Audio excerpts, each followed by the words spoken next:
BNP ছেড়ে আওয়ামী লীগে যোগ দিলেন মির্জা ফখরুল। এদিকে গণহত্যার দায়ে ইউনূসকে ফাঁসির আদেশ দিলেন তারেক রহমান। বিএনপির মহাসচিব মির্জা ফখরুল, যিনি ক্ষমতায় আসার আগে বলেছিলেন আওয়ামী লীগের নেতাকর্মীদের বিরুদ্ধে মামলা তুলে নেবেন এবং দলের কার্যক্রম সচল করবেন, এমনকি ক্ষমতা গ্রহণের পর সংসদে দাঁড়িয়ে সাবেক প্রধানমন্ত্রী শেখ হাসিনার প্রশংসাও করেছিলেন তিনি। কিন্তু ক্ষমতায় আসার পর দেখা গেল ভিন্ন চিত্র। বিএনপি আওয়ামী লীগের কার্যক্রম আইনিভাবে নিষিদ্ধ ঘোষণা করেছে, যার প্রেক্ষিতে ধারণা করা হচ্ছে এ কারণে মির্জা ফখরুল স্বেচ্ছায় রাজনীতি থেকে অবসর নিচ্ছেন। বিএনপি সরকারের যে পতন হচ্ছে তার সবচাইতে জলজাত প্রমাণ হচ্ছে এই মির্জা ফখরুল সাহেব। এখন তো সুসময়, এখন তার ওনার উপরে আপনার আহামরি কোনো চাপ নেই, তাহলে কেন বর্তমান উনি তার পদ থেকে সরে যাচ্ছে? ডক্টর ইউনূসের বিচার করেন আগে, দেখি আপনার সাহস আছে কিনা, আপনার মাজায় জোর আছে কিনা।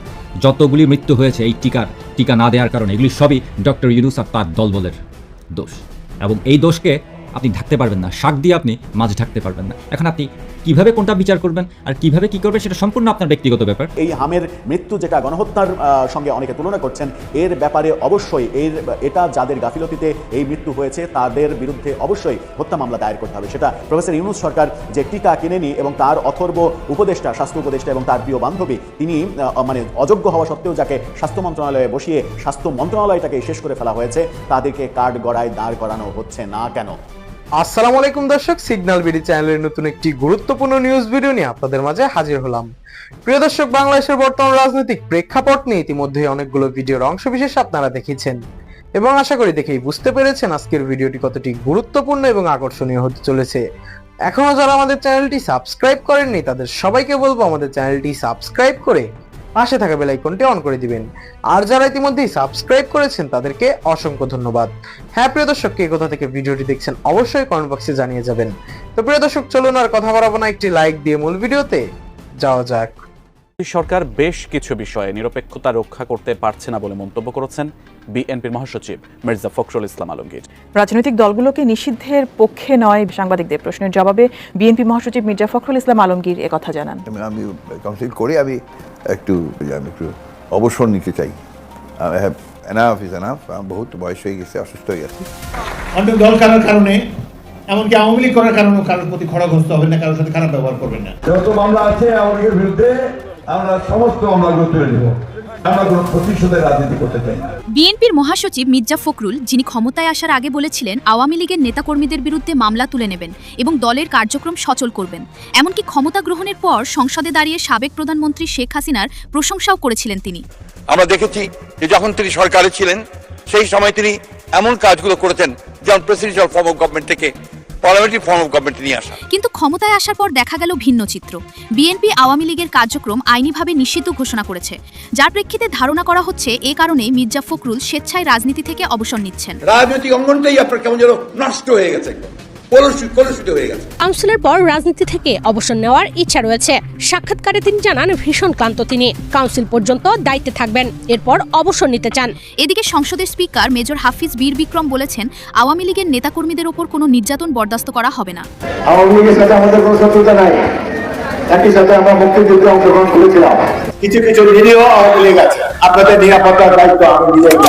আমার পক্ষে কোনো ধরনের নির্যাতন করা আপনাদের পক্ষে কারো পক্ষে সম্ভব হবে না।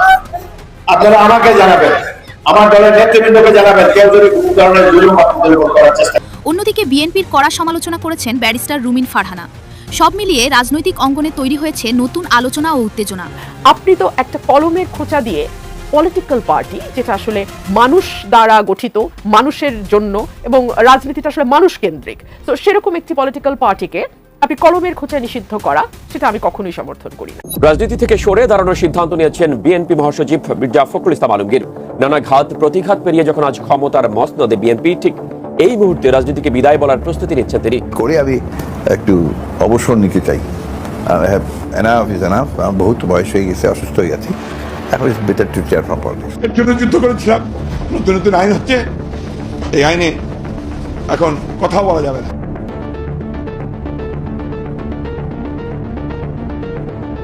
আমরা সাধারণ জনগণ না বুঝে নিজের পায়ে নিজে কুড়াল মারছি। শেখ হাসিনা ছিল একরকম ভালো ছিলাম, এখন আমরা সেই শান্তিটা পাচ্ছি না। আমরা কিন্তু সাধারণ জনগণ সত্যিকার অর্থে আওয়ামী লীগ থাকা অবস্থায়, প্রধানমন্ত্রী থাকা অবস্থায় আমরা কিন্তু নিশ্চিন্ত ঘুমাইতে পারছি। মির্জা ফখরুল উনি কি তাহলে আওয়ামী লীগে যোগ দিবে? মানে গত 17 বছর যেভাবে বিএনপিকে উনি সামনের দিকে নিয়ে আসছে, গোটা বিএনপিকে এক মির্জা ফখরুলের কাঁধে করে আজকে এত দূর আসছে। আজকে এই মির্জা ফখরুল সাহেব উনি বিএনপি থেকে পদত্যাগ করছে, তাহলে কি উনি আওয়ামী লীগে যোগ দিবে? উনি বলছে যে উনি আর পারছে না, উনি নাকি খুবই টায়ার্ড। এখন তো সুসময়, এখন তো আর ওনার উপরে আপনার আহামরি কোনো চাপ নেই, তাহলে কেন বর্তমান উনি তার পদ থেকে সরে যাচ্ছে? দর্শক বন্ধুরা, ব্রেকিং নিউজ, বিএনপি সরকারের যে পতন হচ্ছে তার সবচাইতে জলজান্ত প্রমাণ হচ্ছে এই মির্জা ফখরুল সাহেব। উনি দেখেন, উনি যেভাবে গোটা বিএনপিকে আপনার এত দূর নিয়ে আসছে, আজকে সেই বিএনপি থেকে উনি সরে যাচ্ছে। উনি বলছে ওনার নাকি বয়সের ভার, ওনার নাকি এটা সেটা। ওনার চোখ মুখ দেখে কি আপনার এটাই মনে হয়? আমার তো মনে হচ্ছে এক পৃথিবী সমান বুক ভরা কষ্ট, আর হচ্ছে হতাশা, আর হচ্ছে দল থেকে সেই মানে বয়স অনুযায়ী এবং তার দলের প্রতি যে ভূমিকা, যে অ্যাক্টিভিটিস, সেটার আসলে প্রতিদান ওনাকে দেয়নি, যেটা একদম বিএনপির জন্ম যেদিন থেকে হয়েছে আজ থেকে, মানে এই আজকের দিন পর্যন্ত বিএনপি কখনো তার দলের কর্মীদের আপনার মূল্যায়ন করতে জানেনি। শুধু জেনেছে কার কত টাকা আছে, কে কত কোটি টাকার ব্যবসা করে, কাকে কোন নমিনেশন দেওয়া হবে, শুধু বিএনপি এটাই জানে। আর এটার জন্যই বিএনপি সরকারের পতন হয়ে যাচ্ছে। দর্শক বন্ধুরা, যারা নাকি বিএনপি করে তাদের উদ্দেশ্যে বলি ভাই, শুনেন, এই যে আপনারা আওয়ামী লীগের উপরে যে অত্যাচার চালাইতেছেন না, ভাবতেছেন 10 বছর আপনারা ক্ষমতা থাকবেন, ভাই মাথায় থেকে ঝাইরা ফেলেন, বুঝছেন? আপনারা আর 1 বছর ক্ষমতা থাকতে পারেন কিনা সেটা হচ্ছে বড় কথা। এই যে মির্জা ফখরুল সাহেব উনি যদি বিএনপি থেকে চলে যায়, আপনাদের বিএনপি এর মনে করেন কি বলে ধরেন 40% আপনার সরকার পতন হয়ে গেছে, আর আপনার 60%, 60%, এর ভিতরে ধরেন 50% জামাত যেভাবে লাগছে আপনাদের ধাক্কা দিয়ে দিব, আর 10% ওই যে আওয়ামী লীগেরও আসতে হবে না। বাংলাদেশের জনগণই আপনাদেরকে লাইকতে মনে করেন সরকার গুজি থেকে মনে করেন নামাই ফেলবে। সাধারণ জনগণের কথাবার্তা শুনছেন না, যে বিএনপিকে ভোট দিয়ে নাকি ভুল করছে। বিএনপিকে ভোট দেয় আমার পাপ হইছে, এখন আমি মনে করব, কারণ আমি সরকারের উপরে আবেদন করতে চাইতাম। আপনি কি ভোট দিয়েছিলেন এবার? হ্যাঁ, ভোট দিয়েছি বিএনপিকে ভোট দেয় আমার পাপ হইছে, এখন আমি মনে করব। আপনাদের সরকারের বয়স 2 মাসও এখন পর্যন্ত স্বয়ংসম্পূর্ণভাবে হয় নাই, এই হচ্ছে আপনাদের প্রতি মানুষের কি বলে মানে ধারণা, বুঝতে পারছেন? আপনারা 5 বছর থাকতে পারবেন, আর আমি 1 বছর থাকতে পারেন কিনা দেখেন আগে।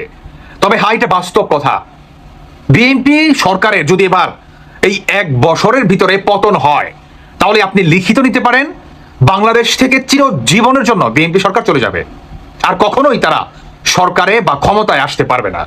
কারণ মির্জা ফখরুল সাহেব ভাই রাজনীতির ভিতরে ওনার মতো একজন মানুষ খুব দরকার। আমি বিএনপি করি না, তারপরে কথাগুলো কেন বলছি? এই মেসেজটা শুধুমাত্র যারা নাকি বিএনপির আপনার মাথা মোটা কর্মী আছে, যারা বর্তমান আপনার ভালো সময় স্রোতে তাদের নিজেদের ঘা বাসাচ্ছে, আওয়ামী লীগের কর্মীদের উপর অত্যাচার নির্যাতন চালাচ্ছে, তারা ভাবছে তারা 10 বছর ক্ষমতা থাকবে, তারা তারপরে আপনার কারি টাকা উপার্জন করবে। আওয়ামী লীগের হাই কমান্ড বা নেতা কর্মী যেভাবে বহির্বিশ্বে তাদের উন্নত মানের জীবনযাপন আপনার তারা পার করতেছে, তারও সেম ভাবে তাদের জীবনযাপন শেষ জীবনগুলা আপনার করবে। যদি এই ধরনের চিন্তা ভাবনা থেকে থাকে ভাই, মানে যাদের আছে অ্যাকচুয়ালি তারা মাথায় থেকে ঝেড়ে ফেলেন, আপনাদের সেই আশা পূর্ণ হবে না। বিএনপি সরকার 5 বছর, আর ভাই 1 বছর থাকতে পারে কিনা সেটা দেখেন আপনারা। 1 বছর এই মির্জা ফখরুলের মতো একজন নেতা বিএনপি যদি হারায়, যার নাকি তারেক রহমানের থেকেও যদি কোনো অবদান থেকে থাকে বিএনপির, সেটা হচ্ছে মির্জা ফখরুল। মানে খালেদা জিয়ার পরপরই অবস্থানটা হচ্ছে মির্জা ফখরুল সাহেবের, আপনারা তাকেই হারাচ্ছেন। অনেকটা সূর্য যদি আপনার মেঘের ভিতরে আপনার চলে যায়, তাহলে কি হয়? দুনিয়াটা অন্ধকার হয়ে যায়। চাঁদ যদি মেঘের ভিতরে চলে যায়, দুনিয়া অন্ধকার হয়ে যায়। ভাই তাই হবে, বিএনপির অবস্থা সেম টু সেম, কোনো সন্দেহ রাখেন না। কেমন 1 বছরের ভিতরে বিএনপি সরকারের পতন হতে যাচ্ছে, এটা মিলিয়ে রাখেন। আর বিএনপি যারা নাকি মাথা মোটা কর্মী আছে, আপনারা ভালো হয়ে যান, সাবধান হয়ে যান। আওয়ামী লীগের সাথে যত অপকর্ম করছেন, দয়া করে যায়া মাপ চান, না হলে আল্লাহু আলাম আপনাদের অবস্থা কি হবে। দর্শক, আজকে সরকারের 2 মাসের সাফল্য নিয়ে একটা সংবাদ সম্মেলন করা হয়েছে এবং সেখানে দাবি করা হয়েছে যে 2 মাসে অন্তত 60টা কর্মসূচি বাস্তবায়ন করা হয়েছে এবং এই 2 মাসের কার্যকলাপে জনগণের আস্থা ফিরেছে সরকারের উপরে। এই আস্থা ফিরেছে শব্দটা কেন ব্যবহার করা হলো আমার কাছে বোধগম্য হয়নি, কারণ বিএনপি সরকার তো মানে ব্যাপারটা এরকম না যে 2 মাস আগে তারা ক্ষমতায় ছিল, তাদের উপরে আস্থা ছিল না, সেই আস্থা ফিরে এসেছে, ব্যাপারটা তো এমন না। তার মানে কি তারা এটা বোঝাতে চাইলো যে প্রফেসর ইউনূস সরকারের ব্যাপারে মানুষ যেমন আস্থাহীন হয়ে পড়েছিল, হতাশ হয়ে পড়েছিল, সেই আস্থাটা সরকারের উপরে ফিরে আসলো? হয়তো সেটাই হবে, কিন্তু আমার আলোচনার বিষয় সেটা নয়। আর সেই আলোচনার বাইরে একটা বড় ঘটনা ঘটেছে। আমাদের বর্তমান প্রধানমন্ত্রী তারেক রহমান তিনি উপজেলা মানে স্বাস্থ্য এবং পরিবার পরিকল্পনা কর্মকর্তাদের একটা সম্মেলনে ওসমানী স্মৃতি মিলনায়তনে কথা বলেছেন এবং সেখানে প্রাসঙ্গিক ক্রমেই মানে স্বাস্থ্য নিয়ে যেহেতু কথা বলেছেন, প্রাসঙ্গিক ক্রমেই হামের প্রসঙ্গ এসেছে এবং হাম যে মহামারী আকার ধারণ করেছে বাংলাদেশে, শিশুরা একের পর এক মারা যাচ্ছে, 2 শতাধিক মৃত্যুর ঘটনা ঘটেছে, প্রতিদিনই মানে একটা ভালো সংখ্যক শিশু মারা যাচ্ছে। এই ঘটনা আমরা বিগত প্রায় 1 মাস ধরে দেখে আসছি। এরকম একটা মুহূর্তে প্রধানমন্ত্রী যে কথা বললেন সেই কথার ভিত্তিতে একটা বিষয়ই দাঁড়ায়, সেটা হচ্ছে যে অপরাধীদের তাহলে কাঠগড়ায় দাঁড় করানো হচ্ছে না কেন?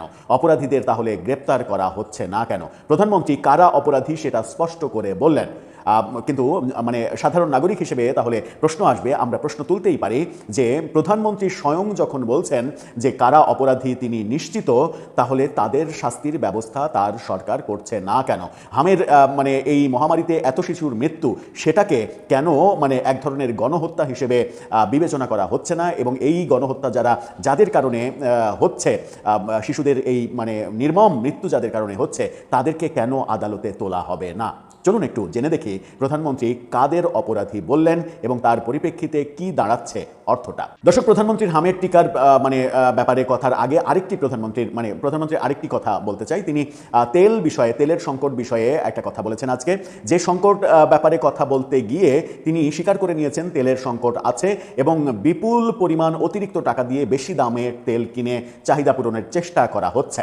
তিনি স্বীকার করে নিয়েছেন যে এই সমস্যা সমাধানের জন্য তার সরকারের মানে সময় প্রয়োজন এবং তিনি সময় চেয়ে নিয়েছেন। তিনি বলেছেন যে আমাদেরকে আরেকটু সময় দেন, এই সমস্যার সমাধান করার আমরা চেষ্টা করছি, কাজ করছি। অথচ তিনি যখন এই একেবারে পরিষ্কার কোনো ধরনের মানে ভনিতা না করে যখন এই পরিষ্কার ভাষায় মানে বাস্তবতাটা স্বীকার করলেন, বলে দিলেন, তখন গতকালকেই তার প্রতিমন্ত্রী, এই জ্বালানি প্রতিমন্ত্রী, তিনি বলছেন যে বাংলাদেশের ইতিহাসের সবথেকে বেশি তেল মজুদ আছে। অথচ গতকালকেও আজকেও আমরা দেখছি তেলের পাম্পে মানুষের হাহাকার এবং সেই হাহাকার এমন পর্যায়ে গিয়েছে যে সেখানে সরকারকে মানুষ রাগে, দুঃখে, ক্ষোভে গালাগালি পর্যন্ত করছে। কিন্তু ওই মন্ত্রী প্রতিমন্ত্রীরা বাস্তবতা বুঝতে পারছেন না। প্রধানমন্ত্রীর উচিত এই মন্ত্রীদের বাচালতা কমানো, তারা যেন বাচাল না হন এবং বাচাল হতে গিয়ে আমরা দেখেছি যে তিনি সাংবাদিকের সঙ্গে মানে এই প্রতিমন্ত্রী সাংবাদিকের সঙ্গে যাচ্ছে তাই মানে ব্যবহার করছেন, সাংবাদিককে কোনো প্রশ্নই করতে দিচ্ছেন না। সাংবাদিক যখন বলছেন যে বাস্তবতা এটা বলতে যাচ্ছেন, তখন আপনার মানে তথ্য আপনার কাছে থাক, আমার কাছে যে তথ্য আছে সেই তথ্য আপনাকে শুনতে হবে। মানে সাংবাদিকের কোনো কথাই শুনবেন না তিনি শুধু বলবেন, তিনি কারো কথা শুনবেন না। এই যদি হয় মানে একজন এরকম উদারনীতির প্রধানমন্ত্রীর মন্ত্রী পরিষদের একজন প্রতিমন্ত্রীর অবস্থা, তাহলে এই প্রতিমন্ত্রীরাই সরকারকে ডোবাতে যথেষ্ট ভূমিকা পালন করবে বলেই মনে হয়। এবারে চলে যাচ্ছি প্রধানমন্ত্রীর আরেকটি একেবারে পরিষ্কার কথাতে। মানে একটা পরিষ্কার কথা তো বললামই যে তিনি তেলের বাস্তবতা স্বীকার করে নিয়েছেন যে এটা নিরসনে সময় লাগবে, খুবই ফাইন কথা, সময় লাগবে, প্রয়োজনে তেলের দাম বাড়িয়ে মানে এই সমস্যার সমাধান করেন, যে কোনো মূল্যে সমস্যার সমাধান করতে হবে। হামের টিকার ব্যাপারেও তিনি একেবারে স্পষ্ট কথা বলেছেন, যেটা আমার ব্যক্তিগতভাবে খুবই ভালো লেগেছে যে একজন প্রধানমন্ত্রীর এরকম স্পষ্ট কথা বলা উচিত। কি বলছেন তিনি? প্রথম আলো শিরোনামটা দেখে নিন। তিনি বলছেন হামের টিকা না দেওয়া বিগত 2 সরকারের ক্ষমাহীন অপরাধ। তিনি প্রফেসর ইউনূস সরকারের আমলে বিগত 8 মাস যে মানে টিকা দেওয়া হয়নি, মানে ইউনূসের আমলের 8 মাস, সর্বশেষ 8 মাস কোনো ধরনের কোনো টিকা দেওয়া হয়নি, এই বাস্তবতার কারণেই যে হাম মহামারী আকার ধারণ করেছে, সেটাকে একটু প্রফেসর ইউনূসের ব্যর্থতাকে একটু মিনিমাইজ করার জন্য হয়তো তিনি বিগত 2 সরকারের কথাই বলছেন। খুবই ভালো, সেটাও মেনে নিলাম যে তিনি এককভাবে প্রফেসর ইউনূসের সরকারকে দায়ী করতে চাচ্ছেন না, তার কথাই শিরোধার্য যে বিগত 2 সরকার দায়ী, এবং তিনি বলছেন যে ক্ষমাহীন অপরাধ।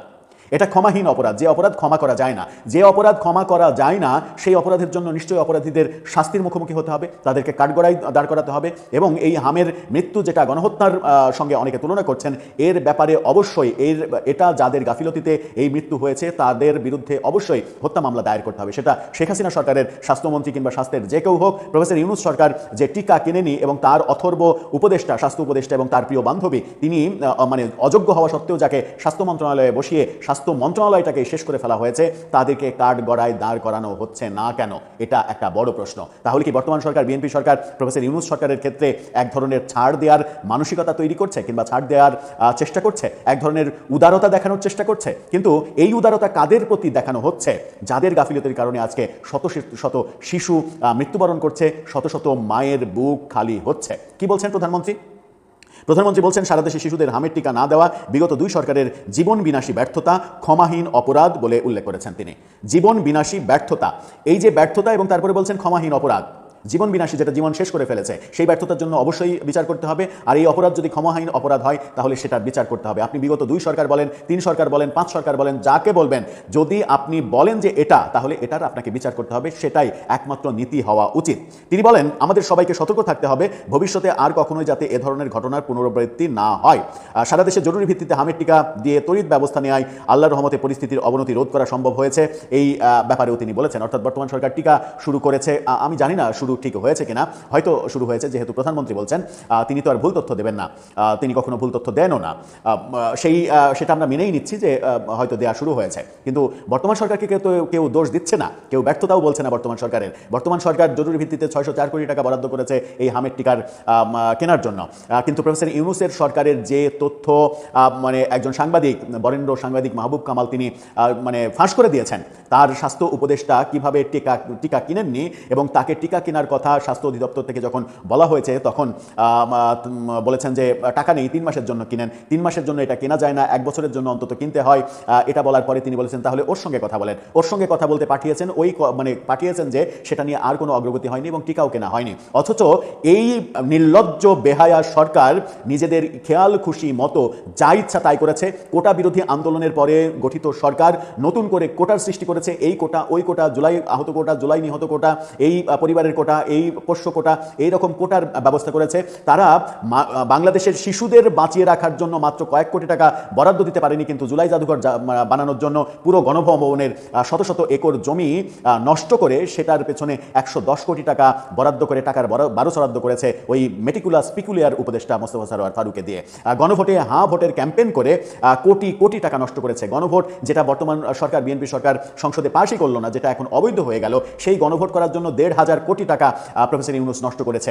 3.5 লাখ কোটি টাকা শুধুমাত্র সরকারের দৈনন্দিন খরচা চালানোর জন্য ঋণ করেছে প্রফেসর ইউনূসের সরকার, যা 55 বছরের ইতিহাসে বাংলাদেশের রেকর্ড। এর আগে কখনো এত পরিমাণ ঋণ কোনো সরকার করেনি। বাংলাদেশে মিলিয়ন মিলিয়ন ডলার বিদেশি ঋণ করে গিয়েছে, কিন্তু কোনো ধরনের কোনো প্রকল্প নেই। শুধুমাত্র তারা নিজেরা লুটপাট করে খেয়েছে, এবং প্রকাশ্য তথ্য এসেছে যে এই উপদেষ্টা যারা, তারা শুধুমাত্র তার নিজের পারপাস সার্ভ করেছে এবং সরকারি বরাদ্দ নিজের এলাকায় বাস্তবায়ন করেছে, অন্য কোনো দিকে তারা চোখ দেয়নি। আমরা যদি এই স্থানীয় সরকারের উপদেষ্টা যিনি ছিলেন, এই শিশু উপদেষ্টা, তার নিজের এলাকায় কিভাবে শুধুমাত্র তার উপজেলার জন্য 450 কোটি টাকা বরাদ্দ নিয়েছেন, যেখানে বিভিন্ন জেলাতে তিনি বরাদ্দ দিয়েছেন মাত্র 10 কোটি 12 কোটি টাকা, এরকম অবস্থা আমরা দেখেছি। অথচ মানে ভুয়া সব কাজে একজন মানে আমলা, তিনি সাতক্ষীরায় তার এলাকায় 2,500 কোটি টাকা বরাদ্দ নিয়েছেন উন্নয়ন প্রকল্প বরাদ্দের জন্য। অথচ এই মেটিকুলাস মানে অযোগ্য অথর্ব বাটপার উপদেষ্টা, তিনি বলেন যে টিকা কেনার টাকা নেই, তোমরা 3 মাসের জন্য কেনো। এরকম পরিস্থিতি তৈরি করে শিশুদেরকে আজকে যে মৃত্যুর মুখে ঠেলে দেওয়া হচ্ছে, এটাকে আপনি যদি গণহত্যা না বলেন, নর্মাল হত্যা তো বলবেন। এবং যখন মাননীয় প্রধানমন্ত্রী বলছেন যে এটা ক্ষমাহীন অপরাধ, এই অপরাধের জন্য নূরজাহান বেগম দায়ী, প্রফেসর ইউনূস দায়ী, কিংবা কে দায়ী এই সরকারে, তাদেরকে কাঠগড়ায় দাঁড় করান। শেখ হাসিনা সরকারের আমলে কে দায়ী, তাদেরকে কাঠগড়ায় দাঁড় করিয়ে তাদের বিচার করেন। কারণ এভাবে শিশু মৃত্যু আমাদের চোখের সামনে ঘটে যাবে, একের পর এক মায়ের কোল খালি হবে, আর আমরা চেয়ে চেয়ে দেখবো, আর তারা এসএসএফ নিরাপত্তা নিয়ে মানে রাজকীয় জীবনযাপন করবেন। এটা তো হতে পারে না। প্রিয় দর্শক, ইতিমধ্যে আপনারা আমাদের পুরো ভিডিওটি দেখেছেন। ভিডিওটি দেখে কি জানলেন এবং বুঝলেন, অবশ্যই আপনাদের মূল্যবান মতামতটি আমাদের কমেন্ট বক্সে জানাতে ভুলবেন না। এখনো যারা আমাদের চ্যানেলটি সাবস্ক্রাইব করেননি, তাদের সবাইকে বলবো আমাদের চ্যানেলটি সাবস্ক্রাইব করে পাশে থাকা বেল আইকনটা অন করে দিবেন, এরকম নিত্য নতুন প্রতিদিন গরম গরম নিউজ আপডেট পেতে। ধন্যবাদ সবাইকে।